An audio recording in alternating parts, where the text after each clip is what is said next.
आज की कहानी मदन और रूबी की है। रूबी जो कि मदन की गर्लफ्रेंड थी और मदन को बहुत ही ज़्यादा प्यार करती थी। मदन और रूबी एक ही कॉलेज में पढ़ा करते थे और अक्सर शाम को ये लोग मिला करते थे, कई बार पार्क में, कई बार दोस्तों के घर पे, और कहीं ना कहीं ये लोग मिलने के बहाने ढूंढे करते थे। रूबी जो पूरी तरह से ये सोच रही थी कि मदन उससे शादी करेगा, उसी के लिए मदन जिस तरह से बोलता था रूबी उसके साथ उसी तरह से रहती थी। आप एक बोल सकते हो कि रूबी अनऑफिशियल मदन की पत्नी ही थी। दोनों का रिश्ता भी कुछ पति पत्नी जैसा ही था और रूबी इस बात से अनजान थी कि जो रूबी है मदन की पहली गर्लफ्रेंड नहीं थी। मदन की इससे भी पहले काफ़ी गर्लफ्रेंड रह चुकी थी और इसी तरह से मदन का ये जो पूरा कैरेक्टर आप समझ सकते हो कि मदन अपने कॉलेज लाइफ में तकरीबन 10 से ज़्यादा लड़कियों के साथ उसका अफेयर हो चुका था। 10 से ज़्यादा लड़कियों के बारे में कॉलेज में बहुत सारी कहानियाँ चलती थी, पर रूबी को लगता था कि कहीं ना कहीं मदन को बदनाम करने की ये पूरी प्रक्रिया चल रही है। मदन बहुत ही ज़्यादा शरीफ लड़का है, क्योंकि मदन की ऐसी पर्सनालिटी थी कि जब वो किसी लड़की से बात करता था तो वो लड़की पूरी तरह से उसके प्यार में पागल हो जाती थी। कई दिन बीत गए। आज मदन के घर पे कोई नहीं था।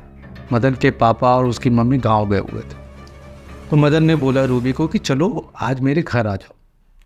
रूबी ने भी बहुत ज़्यादा इनकार नहीं किया। उसने अपने घर पे बोला कि हम लोग ग्रुप स्टडी के लिए जा रहे हैं, परीक्षा नज़दीक आ रही है, हम लोग ग्रुप स्टडी करेंगे और सुबह में हम आ जाएंगे। फैमिली वालों ने भी बहुत ज़्यादा इनकार नहीं किया और रूबी चली गई मदन के घर पे। और मदन के घर पे जाते ही मदन ने पूरी तैयारी कर रखी थी। जैसे ही रूबी घर पे पहुंचती है तो पूरा फूल वगैरह रखा हुआ था, अच्छे खाने, वाइन सब कुछ मदन ने तैयार करके रखा था।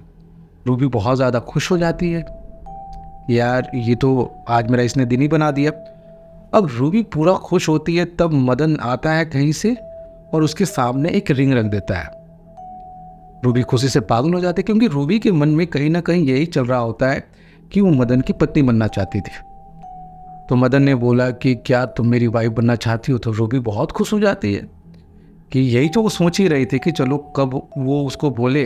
और सामने से मदन बोल रहा था, तो बोलता है कि देखो, फिर मदन बताता है कि अभी तो सिर्फ हम अंगूठी दे सकते हैं और आज से तुम मान लो कि तुम मेरी वाइफ हो। रूबी बोलती है ठीक है। उसके बाद दोनों में बातचीत हुई और धीरे धीरे रूबी मदन से लिपट जाती है। उसके बाद ये लोग बिस्तर में चले जाते हैं और साथ ही सो रहे होते हैं। और रूबी इस बात से अनजान थे कि मदन इस सारी चीज़ों को रिकॉर्ड कर रहा था। सुबह होता है, रूबी अपने घर चली जाती है और जैसे ही घर जाती है उसकी मोबाइल पर एक मैसेज आता है। उस मैसेज को देख के रूबी की तो पूरी दुनिया हिल जाती है। उसके बाद रूबी मदन को फ़ोन करती है। मदन उसका फ़ोन नहीं उठाता। रूबी जैसे ही कॉलेज जाती है, कॉलेज में सारे लोग रूबी को देख रहे होते हैं।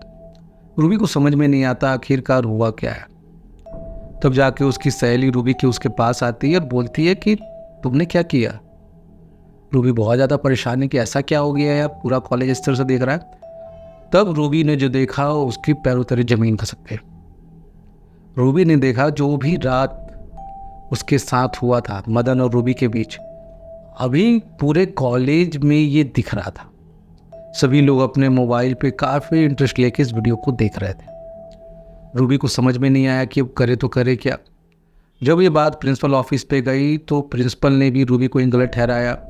उसके माँ बाप को बुलाया जाता है। उसके माँ बाप ने भी रूबी को बहुत ज़्यादा पीटा और मदन कहीं ना कहीं मुस्कुराते हुए वहाँ से निकल जाता है। हालांकि मदन को भी कॉलेज से सस्पेंड कर दिया जाता है। और जैसे ही ये दोनों बाहर जा रहे थे, रूबी बहुत ज़्यादा परेशान थी और जाते जाते चौथे फ्लोर से रूबी छलांग लगा देती है।